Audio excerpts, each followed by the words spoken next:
So anyway என்னை பற்றி நான் பேசுகிறது பெருசு இல்லை, எல்லாமே ரொம்ப நல்லா. ஆனால் அருண் வந்து என்னென்னா இந்த படத்தை பற்றி நேற்று என்னை கூப்பிட்டான், நாளைக்கு வாங்க சார் நீங்கள் வந்து கலந்துக்கணும் அப்படின்னா.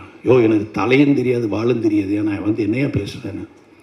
ஏன்னா ஹி ஹஸ் நாட் டோல்டு இந்த கதை என்ன, அவள் என்ன பண்ணுறா, என்ன கதை பண்ண போகிற, எதுவுமே சொல்லலை.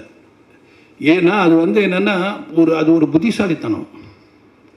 நான் ஒன்றுமே சொல்லாமல் என் டைரக்டரை உட்கார வச்சு இதுதான் நான் பண்ணேன் அப்படின்னு காமிக்கிறது தான் வந்து அவருடைய வெற்றி. ஏன்னா அவர் என்கிட்ட சொல்லிட்டாருன்னா, நானே ஏதாவது சொல்லிட்டேன்னா அதில் வந்து என்ன ஆகிடும்னா, டைரக்டர் பண்ணிட்டாரா, டைரக்டர் சொல்லிட்டாரா, டைரக்டர்கிட்ட போய் பேசிட்டாரா, டைரக்டர் கான்ட்ரிபியூட் பண்ணிட்டாரா, இதுதான் வரும். ஒரு சீன் எனக்கு தெரியாது. நானும் பாரதி முதல்ல டைரக்ட் பண்ண போகிறோன்னு ஸ்ரீதர் சார்கிட்ட போய் சொன்னோம்.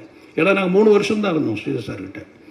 அதுக்கப்புறம் போய் ஸ்ரீதர் சார்கிட்ட சொன்ன உடனே என்னது டைரக்ட் பண்ண போகிறீங்களா அப்படின்னாரு.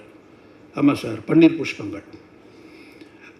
அப்போ அவர் ஒரே ஒரு வார்த்தை தான் கேட்டார், எப்போவாவது நான் கேமராவில் என்ன லென்ஸ் போட்டேன்னு பார்த்துருக்கீங்களா, நான் ஏன் லாங் ஷாட் வைக்கிறேன்னு உங்களுக்கு தெரியுமா, நான் ஏன் க்ளோஸ் ஷாட் வைக்கிறேன்னு உங்களுக்கு தெரியுமா, எப்போது நீங்கள் அப்சர்வ் பண்ணியிருக்கீங்களா நான் என்ன ஒர்க் பண்ணுறேன்னு.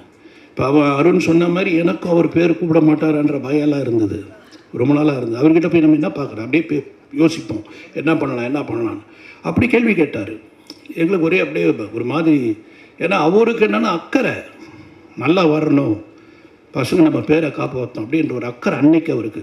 நான் சொல்கிறதெல்லாம் 81 when I was 24 I did my first film.